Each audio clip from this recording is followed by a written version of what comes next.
கொஞ்சம் நல்லா வதங்கி வரணும். ஃப்ரெண்ட்ஸ், நான் துருவி வச்சுருக்கேன் கேரட் போட்டிருக்கேன்.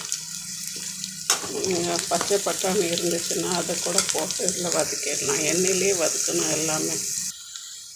கேரட் நல்லா வதங்கிடுச்சு. நான் இப்போ இதில் மல்லி செடியும் போட்டு இந்த எண்ணெயிலே வதக்கிடுறேன். பாருங்க ஃப்ரெண்ட்ஸ், எல்லாம் வதங்கிடுச்சு. இப்போ நான் இதோட ரவையை சேர்த்துடுறேன். இது என்னன்னாக்க இப்படி வதக்கி எடுத்து ஒரு கவர்லையா ஒரு பாட்டிலையா போட்டு ஃப்ரிட்ஜில் வச்சுட்டோன்னாக்கா நம்மளுக்கு இன்ஸ்டன்ட் உப்புமா ரெடி ஆகிடும். இப்போ இதை நல்லா இதுலேயே வறுத்து கொடுத்துடணும். வறுத்துட்டு இதை எடுத்து நம்ம ஒரு பாக்ஸ்லன்னா கவர்லன்னா போட்டு ஃப்ரிட்ஜில் வச்சிடணும்.